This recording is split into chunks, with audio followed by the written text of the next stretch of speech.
So South Africans living and working in the People's Republic of China amid the health crisis brought on by the spread of COVID-19 say things are gradually returning back to normal after an initial panic. The Worker ID for South Africans in China is looking for assistance and is Nadia, which of course is going to affect how people operate in that country, I beg your pardon. So whilst that crisis continues to spread in different parts of the world, we certainly keep a close eye on how things are being dealt with in China. Let's take you there now and speak to Nadia Meintjes, who's in the Zhejiang province, who will help us understand how some of those sort of issues are being handled at the moment. Nadia joins us via telephone. Thanks very much for your time, Nadia. Let's begin right there. I mean, give us a sense of how things appear to be coming back to normal after that initial sense of panic, which obviously saw many cities, including Wuhan itself, being placed under lockdown. Hi, good day. Yes, things are slowly starting to return back to normal. There is still a lot of measures in place across China to control access to certain cities and towns.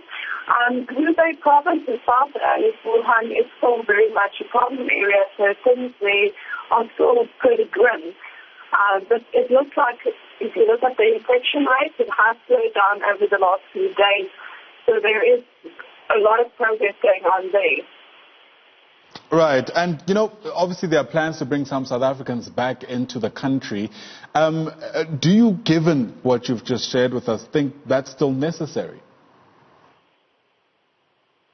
Yes, absolutely. It will still be a long time before Wuhan itself and Hubei province will get back to normal, at least 2-3 months more. And these South Africans that are looking to get evacuated have already been in lockdown for more than 30 days.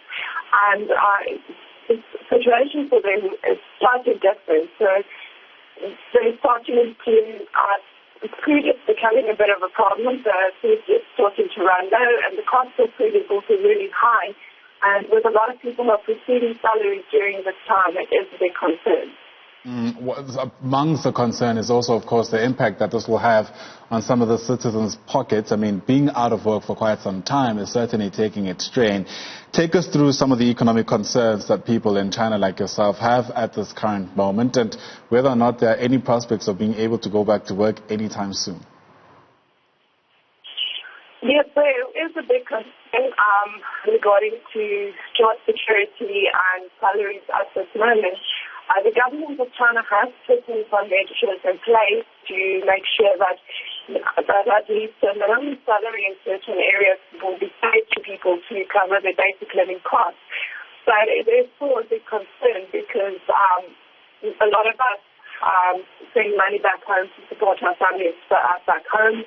And at the moment, there's still a lot of uncertainty when things will return back to normal, when people will be able to go back to work. You speak about uncertainty. I mean, a lot of people have decried what they said was uncertainty coming from South Africa's government in their communication to citizens who are in China like yourself.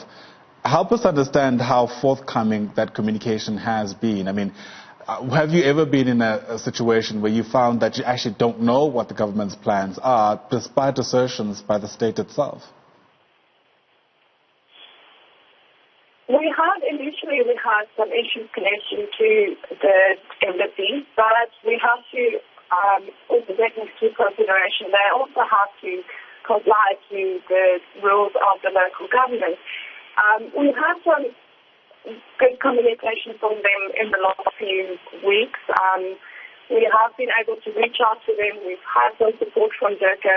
I think it's just a brain problem with a lot of South Africans in China. It's not very hard to reach out because the embassies closed their doors during Chinese New Year's and only emergency numbers were available, which was a lot of people are not aware how to get hold of these emergency numbers to get into contact.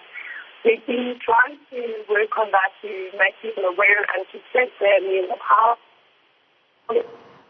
And we've also started our own support groups where we help people and assist them to get into contact with DERCO. I also understand there's a WeChat type of group or platform that's been formed to try and assist South Africans in China. How helpful has that type of initiative been in not only disseminating information, but I guess in creating a sense of community when it feels like China itself is being isolated by the rest of the world? Absolutely. I think that we've really come together as South Africans in China. Not just South Africans, we've had a lot of private foreigners who started volunteering. There's a lot of individuals who've made themselves available, as well as outside sources like Lifeline Consumeristic. These are trying to set up a helpline for people who need counseling, because people need to realize this is a very serious situation and the mental toll that has on people. So we try to give support where we can, and we also have a lot of support from other people to help us get everyone comfortable and have everyone at ease with the situation. You speak about the mental toll this might be having, and there's certainly something to say around the ways in which this entire story has been covered since the first moments. Most media outlets got a handle of it. You're experiencing it in some way or the other. Are you feeling that there's been an accurate representation of what's happening and the impact that coronavirus is happening in China, and is having in China, I beg your pardon? And I only ask this because there's also been criticism around how the Chinese government hasn't necessarily been laying all cards open to give us a sense as an international community of how things are actually proceeding that side. Actually, China has been very forthcoming to with the foreigners that have made initially it was very difficult to get in, because I can still hear you, Nadia. Go ahead. Most of the communication was done in Chinese. We had a bit of a problem to be in the loop of what's going on.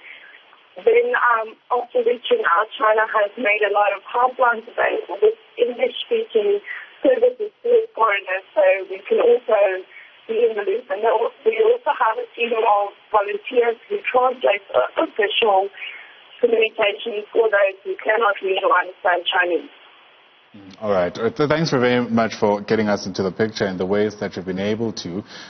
We are also, struggling to make out exactly what you're saying over the line, but I certainly think we got a sense of what the situation is looking like just outside Wuhan. That was Nadia Meintjes, who's in Haozhou in Zhejiang province, and of course she was giving us a sense of what the situation is like in China as the coronavirus continues to spread in different parts of the world, but appears to be calming down, for lack of a better term, in China itself.